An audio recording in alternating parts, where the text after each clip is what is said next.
Welcome to Whispers of the Past, where forgotten tales return to life. The late afternoon sun cast its golden rays over the Texas plains, stretching shadows across the land that seemed endless. Dust swirled with the faint breeze, carrying the dry scent of summer and the loneliness of forgotten places. A weary horse made its way down the narrow dirt road, its rider sitting tall in the saddle with an ease born of habit. The cowboy's hat tilted low against the light, shadowing his eyes but not hiding the sharp awareness that came from years of living between hardship and survival. His name was Jacob Callahan, a man known to locals as quiet, hard-working, and someone who didn't interfere in matters that weren't his, unless he had to. As Jacob rode past a broken, down fence near the edge of an old property, something caught his eye. At first it was movement, barely noticeable, but then he saw them clearly. Two little girls standing by the side of the road, dusty and frightened. They didn't wave, didn't call out, but their stillness pulled at him harder than any shout for help.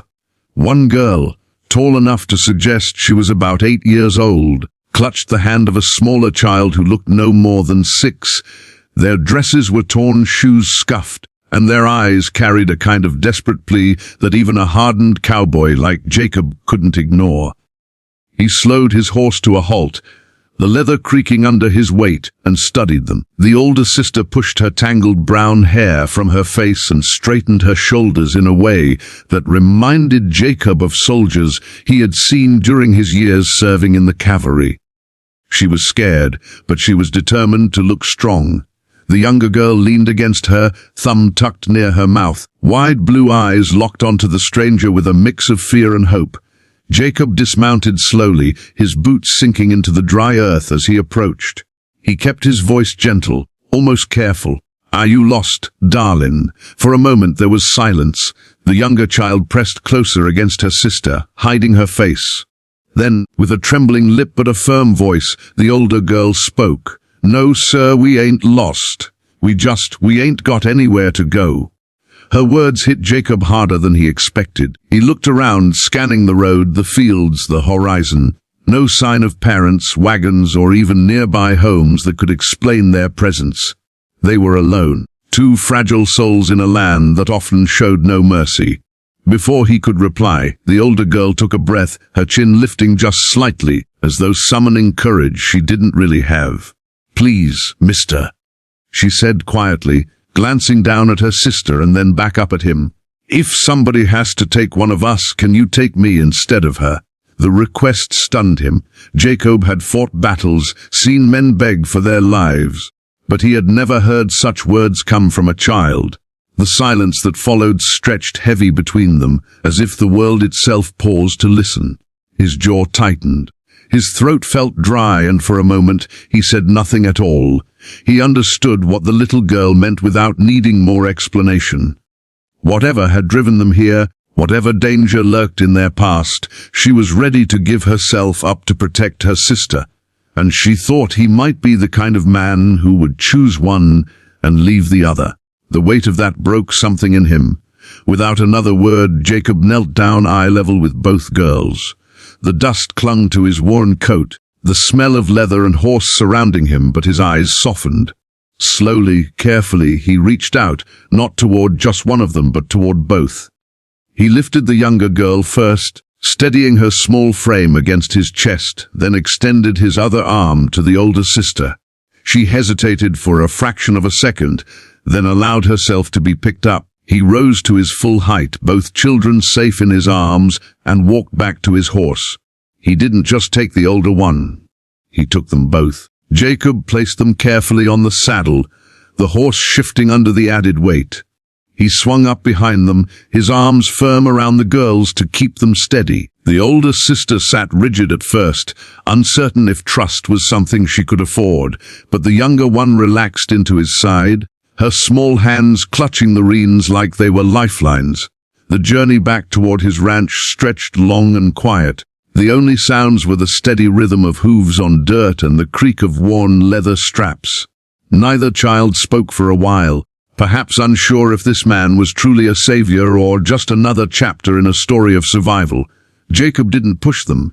He let the silence rest, knowing that sometimes the best way to build trust was to simply be present. As they rode, Jacob's mind drifted. He had no family of his own. Years of war, wandering, and working cattle had left him with little more than scars, stories, and a small ranch he kept alive with stubbornness. He had never thought much about children or what it would mean to care for them. But here they were, two girls who had no one else. He couldn't leave them behind. After nearly an hour, the older girl finally spoke again, her voice soft but steady. "Mister, why'd you take both of us?" Jacob didn't answer right away. He stared ahead at the trail, the horizon glowing red as the sun dipped lower. "Finally," he said, "because no child ought to be left alone. And I reckon you two belong together." The girl's eyes glistened, though she quickly blinked away the tears. She leaned her head against her sister, perhaps for the first time in a long while feeling the faint spark of safety. When they reached the ranch, Jacob helped them down and guided them into the small wooden house that had stood for decades. It wasn't much, just 2 rooms, a warm fire, and the smell of coffee lingering in the air. But it was safe, sturdy, and far more welcoming than the road. He set a pot of beans on the stove and handed the children tin cups filled with water. The younger girl whispered her name, Leela, before curling up by the fire with her cup clutched tightly. The older one hesitated but eventually said, "I'm Sarah." She didn't offer more, and Jacob didn't press. That night, long after the girls had fallen asleep on a cot covered with old quilts, Jacob sat by the fire, staring into the flames. Their words echoed in his mind. "If somebody has to take one of us, take me instead of her." It was the kind of sacrifice only someone pure of heart could offer, and it humbled him deeply. He realized these children carried burdens no child should bear, and whether he had planned it or not, they were now his responsibility. The ranch that once felt like a lonely outpost for a man drifting through life suddenly had purpose. Tomorrow, there would be chores to do, meals to cook, and questions to answer. But tonight, Jacob allowed himself a rare feeling, a quiet resolve that maybe fate had brought these girls to him for a reason, and he wasn't about to let them down.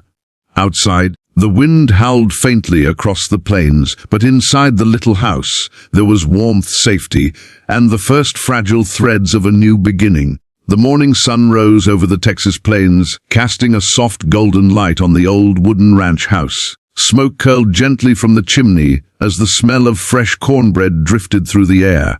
Inside, Sarah and Leela were still adjusting to the strange comfort of having a roof over their heads and someone who seemed willing to care for them without demanding anything in return. And Jacob Callahan, the cowboy who had brought them here, moved quietly about the kitchen, setting plates on the table. His movements were deliberate, unhurried, the kind of calm that came from a life lived mostly in solitude. Sarah woke first, blinking in the dim morning light that filtered through the window. For a moment, she forgot where she was, her body tensing with the instinct of a child who had spent too long expecting the worst. But then she saw Lila curled safely beside her, the quilt tucked up to her chin, and she remembered the man who had carried them both on his horse the day before. Carefully, she slid out of bed, her bare feet touching the wooden floor, and made her way toward the kitchen. Jacob looked up as she entered. His expression was unreadable at first, but then he gave a small nod. "Morning, Sarah," he said simply. She hesitated, then whispered, "Morning." He gestured to the chair at the table. "Sit. Food's ready." Sarah obeyed, though she kept her eyes on him as though trying to measure his intentions. She had learned young not to trust easily. When Leela awoke and stumbled sleepily into the room, Jacob placed a small plate of cornbread and eggs in front of her. Leela's face lit up in a way that made Sarah's chest ache with relief. She hadn't seen her sister smile like that in months. For a few days, life on the ranch settled into a quiet rhythm. Jacob worked the land and tended the animals, while the girls followed him curiously, sometimes helping with small chores, sometimes simply watching. Sarah remained cautious, never straying far from Leela, but she began to notice things about Jacob that slowly chipped away at her fear. He never raised his voice, never touched them without care, and he always made sure they had enough to eat before he sat down himself.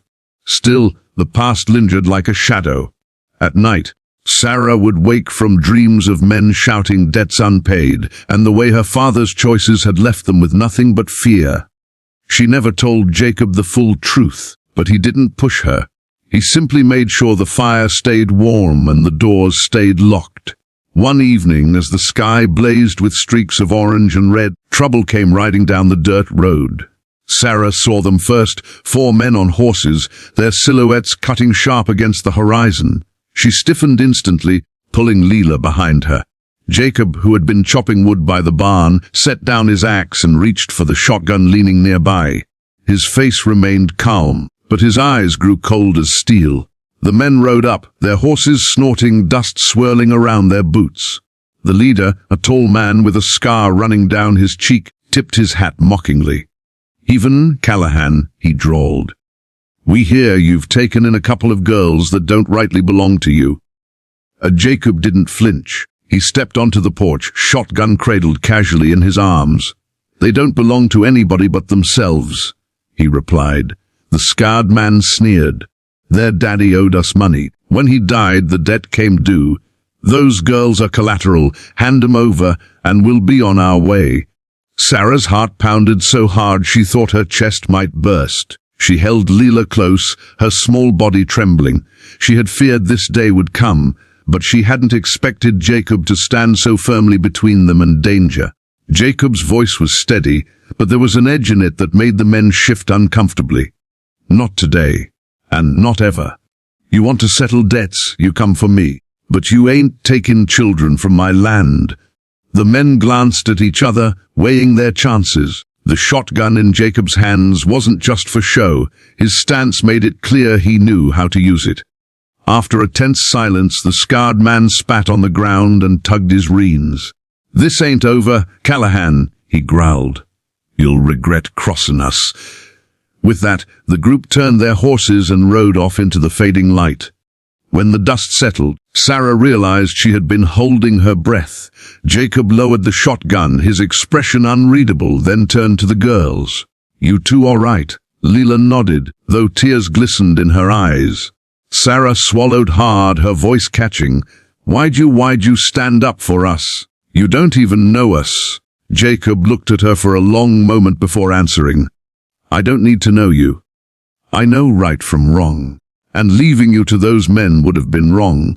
That night, the girls lay awake in their bed, whispering to each other in the dark.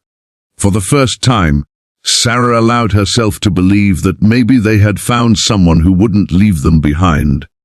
Jacob wasn't their father, and he wasn't their kin, but he had stood in the line of danger for them without hesitation.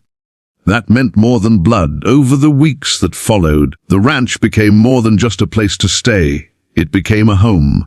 Sarah began to relax, though her protective instincts never faded. She learned to help Jacob with the animals, feeding the horses and gathering eggs from the hens. Leela blossomed in the open fields, chasing butterflies and laughing in the tall grass, her laughter echoing across the land like music Jacob hadn't realized he missed. Jacob himself changed too. A man who had lived years in silence and solitude found himself smiling at the small chaos the girls brought into his life. He began to feel something unfamiliar, a sense of belonging, a purpose that went beyond tending cattle and surviving another season. But danger lingered in the background. The men who had ridden away had not forgotten their claim. Jacob knew they would return, and he knew the battle would not only be fought with guns, but with resolve. He spent nights reinforcing the fences, checking his ammunition, and making sure the girls understood what to do if trouble came again. One evening, Sarah approached him as he worked in the barn. She hesitated, then asked, "Mr. Jacob, are you going to keep us for good?" He set down the tool in his hand and turned to face her. For a long moment, he studied the girl who had once begged him to take her instead of her sister. She had grown stronger in just a few weeks, though her eyes still carried shadows too heavy for a child. "You're already here, Sarah," he said finally, "and I aim to see you stay, you and Leela both." The relief that washed over her was so deep it brought tears she tried hard to hide. Jacob didn't say more, but his words settled into her heart like a promise carved in stone. When the men did return, weeks later under the cover of night, they found Jacob waiting. This time, he wasn't alone. Sarah stood by the window, keeping watch as he had taught her, while Leela slept safely in the back room. The outlaws tried to push their way onto the land, but they were met with the same iron resolve as before. A few warning shots into the air, followed by Jacob's unshakable stance, were enough to send them retreating once again. They realized then that these children were no longer vulnerable prey. They were under the protection of a man who would fight until his last breath to keep them safe. In the days that followed, Sarah often thought back to the moment she had asked Jacob to take her instead of her sister. At the time, she had believed she had nothing to offer but sacrifice. But Jacob had shown her something she had never known before, that love wasn't measured in debts or survival, but in actions, in the choice to stand by someone when no one else would. Leela grew stronger, Sarah found her courage, and Jacob discovered the family he never knew he needed. Life on the ranch wasn't easy. There were storms, long winters, and the constant threat of hardship. But together they faced it all. And in the quiet moments, when the sun dipped low and laughter echoed through the house, Jacob knew the truth. Sometimes the greatest gifts come not in what we choose, but in what fate places in our path. He hadn't chosen these girls, but he had chosen to keep them. And in return they had given him back something he thought he'd lost forever. A reason to live, and a family to fight for.